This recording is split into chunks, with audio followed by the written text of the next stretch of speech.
গাজা উপত্যকায় 6 বন্দীকে হত্যার পর ইসরায়েলি প্রধানমন্ত্রী বেনিয়ামিন নেতানিয়াহু আন্তর্জাতিক এবং অভ্যন্তরীণ বড় ধরনের চাপের মুখে পড়েছেন। তিনি দেশবাসীর কাছে ক্ষমা চান, কিন্তু তবুও লাখো মানুষ তার পদত্যাগ দাবিতে মিছিল করছেন।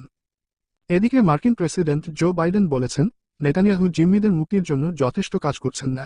খবর এএফপি।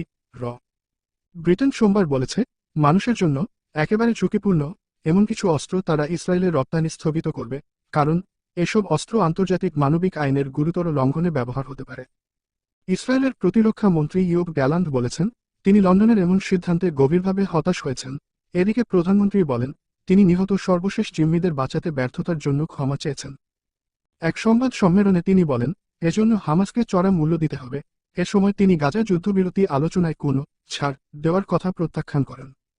হামাসের সশস্ত্র শাখা ইজেদিন আল কাশেম ব্রিগেডের মুখপাত্র আবু ওবেদা বলেন, ইসরায়েল যদি গাজায় সামরিক চাপ বজায় রাখে তবে অবশিষ্ট জিম্মিদের কফিনে করে ফেরত পাঠানো হবে।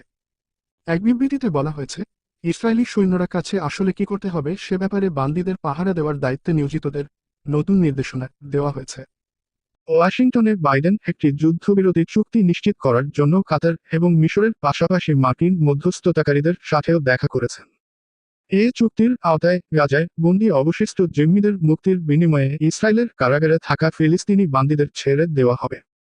নেতানিয়াহু জিম্মিদের মুক্তির জন্য একটি চুক্তি নিশ্চিত করার জন্য যথেষ্ট কাজ করছেন কি না এ ব্যাপারে সাংবাদিকদের প্রশ্নের জবাবে বাইডেন বলেন, না, তিনি যথেষ্ট কাজ করছেন না।